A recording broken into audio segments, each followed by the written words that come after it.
I meet my fellow bookish witches.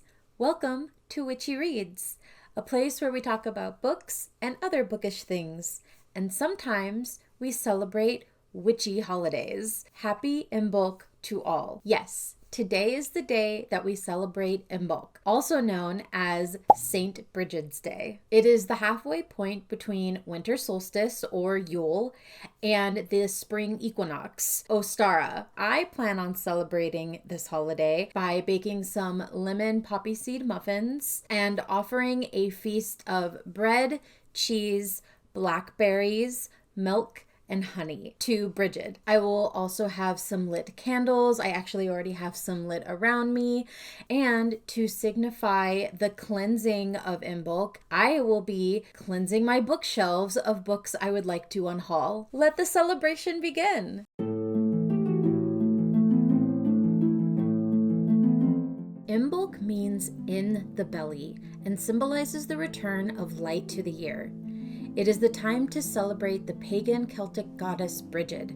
She is the goddess of inspiration, creativity, healing, smithcraft, and poetry. She is one of the triple goddesses, mother, maiden, and crone. In the past, Imbolc was a time for purification, reaffirming life, and starting to think about the upcoming harvest. As Christianity spread, it was renamed Candlemas and is still celebrated from February 1st to the 2nd. Modern-day Imbolc celebrations are the perfect time to reflect, purify, and consider where you want to go in the coming months. Imbolc also celebrates the lengthening of days, where the sun can cleanse and purify for the upcoming spring. Since Imbolc is post the holiday season, having a small, simple celebration is usually a good way to go. You can do this by baking or creating a meal while focusing your intention of what you want to accomplish in the coming year. Host a candlelit dinner for two or a small group of people. Decorate your favorite room with candles in the evening. Take time to meditate or journal in your candlelit room. Take time outside to enjoy the lengthening of days. And of course, cleanse yourself of past things. There are a few different objects that can be used to celebrate Imbolc, and I'm going to quickly run through them for you. The colors that represent Imbolc and Brigid are white, red, and green. For foods, especially if you are planning on baking or creating that, little feast to celebrate the holiday, baked goods, winter vegetables, seeds, dried fruit, butter, cheese, milk, and honey are the type of foods that you want to focus on. If you are someone who likes to collect stones or crystals, the stones you want to use for Imbolc are amethyst, bloodstone, garnet, onyx, ruby, or turquoise. There are different symbols that you can use for this holiday. The big one is Brigid's cross, which is usually made of corn husks. I unfortunately do not have a corn husk cross for Brigid today. I wish I did, but I can give you a picture of what it looks like if you are in the mood to make it yourself. Other symbols for Imbolc include candles, a cauldron, chalices, cows, sheep, and swans. If you want to incorporate flowers or plants into your celebration, you can use snowdrops, angelica, basil, bay laurel, or celandine. The deities associated with Imbolc include, obviously, Brigid, Aphrodite, Eros, and Hestia. The specific food items that I chose to incorporate for my little offering and feast are bread, cheese, blackberry jam, milk, and honey. And these are common offerings for Brigid for Imbolc. To give you some idea of what each represents, specifically for Brigid and for Imbolc, bread represents peace and hospitality. Cheese holds nurturing energy. Blackberries represent healing, good luck, good fortune, and cleansing. Blackberries are a really good offering for Brigid. Milk represents health, fertility, and luck. And honey represents the link between plant and animal, life and death, our world, and the world of the gods. So it kind of represents a link for all of the pieces that you want to put together for your celebration. And all of these offerings represent gratitude for Brigid's love.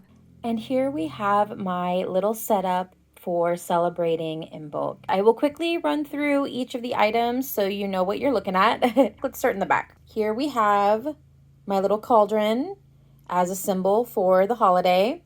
I have an amethyst. Of course, I have various lit candles, as you can see. This is one of the lemon poppy seed muffins that I baked with a blackberry lemon glaze because I wanted to incorporate blackberries. We have aged cheddar cheese and a little dabble of honey for Brigid over here. And then moving along, we have my chalice that is full of milk, which I know is a little odd, but I wanted to use the chalice to represent the holiday and have milk be an offering since that is part of it. And over here, we have what will be my feast, which is cheese, a grilled cheese sandwich with the blackberry jam that I made, along with one of the muffins, and then a little dabble of honey as well. I'm really proud of this setup, and I think it'll be a really nice offering for Brigid. Another important element for any Imbolc celebration is, of course, fire. Fire is cleansing. So I have lit a few candles, as you saw, to signify that fire element. Another big aspect of Imbolc is to bring new energy, inspiration, and creativity to yourself and your space. And you can do this by beginning your spring cleaning. This is a great way to nurture new beginnings and provide a more hopeful outlook for the coming year. And I have decided to represent that cleansing by unhauling some of my books. You didn't think I was going to make a video where books weren't mentioned, did you? I've been meaning to unhaul some books off of my shelf for a little while, and I think now is the perfect time to remove those books. I have pulled all of them, oh my gosh, off my shelf. Here we are. These are the books that I will be unhauling, and I'm just going to quickly go through and explain why. Give them a final send off. The first one we have is The Timekeeper by Mitch Albom. It's an inspirational contemporary fantasy published in 2012. This was a book club selection for my book club back in 2016. It's an interesting story following a trapped father time who is given the chance to escape if he can convince a young teenager and a wealthy billionaire to appreciate the time that they have. I remember really liking this book. I did rate it 5 stars at the time. I'm not going to lie, most of the story has kind of left my brain at this point. I did only read it the once. And while I did rate it high, I haven't returned to it, and I don't think I ever will. It's not been a book that's been on my shelf that I've been eager to get back to at all. Instead, I think it would be better served to share this one with others. So that is exactly what I plan on doing. I will be donating this book. Next, we have The Reader by Bernhard Schlink. This is a historical fiction published in 1995. It follows 15-year-old Michael Berg as he engages in a love affair with a woman twice his age, only to have her disappear and then reappear years later when he is a law student and she is on trial for a heinous crime. I had seen the film adaptation with Kate Winslet and decided to read the novel back in 2016. I really enjoyed the film adaptation. It is a little intense. I wouldn't recommend it for everyone, and I feel the same way about the book. I did enjoy the novel as well. I did end up rating it 5 stars. I haven't returned to this, and I don't think I will. The adaptation is so good that if I wanted to revisit the story, I think I would just watch the film versus the book. Blasphemy, I know, but honestly, I only have such finite time to read certain books, and I just don't see myself getting back into reading this book again. So I am happy to send it out to the universe for someone else to enjoy. Next, we have Beasts of Extraordinary Circumstance by Ruth Emmie Lang. As you can see, it's a little annotated. I ended up not doing a full video review of this book, mainly because it wasn't that exciting in my opinion. It is an adult contemporary fantasy with magical realism. It was published in 2017, and I received my copy of the book by being part of Book of the Month. It was one of my selections. It looks like it was for October of 2017. I was drawn in by how cute the story sounded and also how original the formatting sounded like it was going to be. And I wasn't disappointed in that aspect. The formatting and the POV of how the story is told is very interesting, and I had never seen it done this way. That definitely is something that this book has going for it. Ultimately, this book didn't live up to the hype that I had for it in my head. I came away from it feeling that the story was pretty mediocre, and even though it was cute, it just didn't come off as interesting as I had hoped it would. I ended up rating it a 3, so like right down the middle. It wasn't horrible, but it wasn't great either. It very much is a middle of the road read in my opinion. I also have no problem sending this out to the universe for someone else to read and enjoy. I think it definitely has the potential to be enjoyed by a certain type of reader. And of course, I'm going to be removing all of my annotations before I donate it. Next, we have The Lost Apothecary by Sarah Pinner. It is a historical fiction fantasy published in 2021. I believe this was actually selected as a book club read as well, but that is not why I purchased it. It actually was a selection for Book of the Month again. This one for, it looks like March of 2021 was when I selected it. This story has dual timelines following 2 different women. One is an apothecary who specializes in helping women get rid of their husbands or other men in their lives that are causing them issue. The other is a historian seeking meaning for her life outside of her marriage and ends up going on a trip to England and researching the life of the apothecary. I was really hoping for more women uplifting women. There was some of that, but I wish there had been more, or the story had delved more into that aspect. I also felt like the author didn't utilize the historian aspect to the story's advantage. That really doesn't play a key point where I thought it would, and it makes the ending fall really flat.